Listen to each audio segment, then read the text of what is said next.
Good morning, Bears fans. Happy Monday. Not so victory Monday, that's for sure. But I'm going to get into the good, the bad, and the ugly. Jumping right into it, I'm going to start with the good. Penalties, way down. That was a big problem earlier in the season. 4 penalties for 17 yards, not so bad. The huge one, the holding penalty by Darnell Wright after Caleb picked up that first down. He picked up that first down, great momentum. The holding penalty was not necessary, had the guy around by the neck. It really set the momentum back. We've been really bad with our first possession of the game. First drive, 1, 2, 3 out for one reason or the other.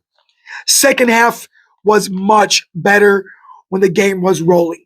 The run game. The run game opened up. Kyle Monangai, DeAndre Swift were great in the second half, but Ben Johnson needs to do a better job of keeping that rolling first and second quarter, all 4 quarters.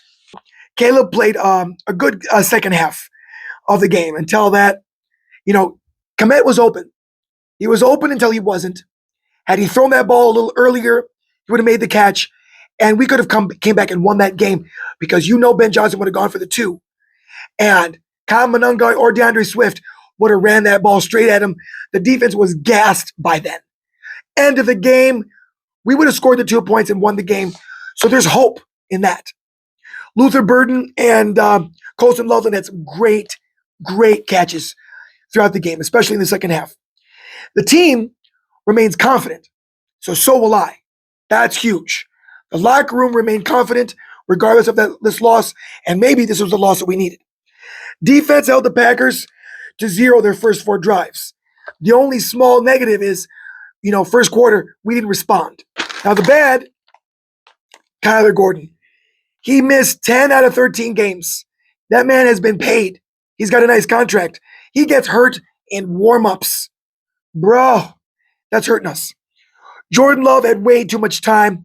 Pass rush is still a problem. Way too much time back there to pick us apart. Huge explosive plays resulted from it. Defense gave up big chunk plays. C.J. Gardner-Johnson got cooked multiple times in coverage, a few crucial times. Ben called some really questionable plays. Poor clock management, that last bit of the game where he just let 1 minute just dwindle off into nothing. They could have held on, called a timeout, regrouped. That was the time where you call a timeout. Regroup, establish the run game, and pound that rock. The defense was gassed instead of relying on Caleb Williams, who was inaccurate all day long, to rely on him to seal the game away. Did not like that call whatsoever. Caleb Williams, he's declining. He's struggling. First half of every game is rough for him. First half of every game. He had a bad first half against the Eagles. He had a bad first half against the Pittsburgh. He had a poor first half against the Vikings. First half for Caleb Williams is not good at all. He is currently 57%. He's declining. Now, take nothing away from the Green Bay Packers. Good team. Hats off to you, Green Bay, if you're listening. Hats off, okay? No need for that toxic crap here. You'll be out. You'll be gone. You'll be forgotten about. You won't even be read. As soon as you post something toxic, it'll be gone. So go on ahead, have your fun. It won't be seen because we don't have none of that over here. Plenty of Packers fans give us our respect.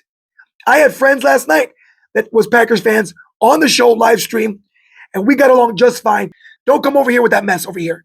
Give us the respect that we deserve.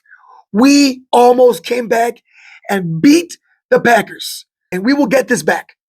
There's a lot of football left. The Green Bay Packers have to face the Denver Broncos next week. They have their next 4 games are going to be brutal. So we'll see what they do. We'll see what we do. But there's no need for that toxicity crap. Caleb Williams needs to get better. No doubt about it. I've never been a big, monstrous Caleb Williams fan, but that doesn't mean that I'm not going to encourage him to get better. I trust Ben Johnson that he will improve himself. He didn't call the best game. The defense left a lot of points on the board, big chunk plays, huge at the end, second half. But as well, the offense were not responding when the defense was doing their job. Special teams did a good job overall, nothing glaring, sticking out. But that is what it is, my friends. There's a lot of room for improvement, But like I said yesterday and the day before that, win or lose, there's no need to panic. That we still have plenty of time to turn this ship around. We have never had a competent head coach since 1985. It's been 4 decades. And this year is our 40-year anniversary going to the Super Bowl. It's been a long time. Thank you, McCaskies. So we will turn this step around. They've finally done something right by getting Brent Johnson in this building. Ryan Poles has done a lot of good for this O-line. Fantastic O-line. They will get better in the offseason. The defensive line will get better. We'll get a pass rush. The secondary will improve. Whether Kyler Gordon stays healthy or not, Jalen Johnson, the secondary will improve as well. I have faith in Dennis Allen as well. So you guys have a great day. God bless. And everybody, bear down.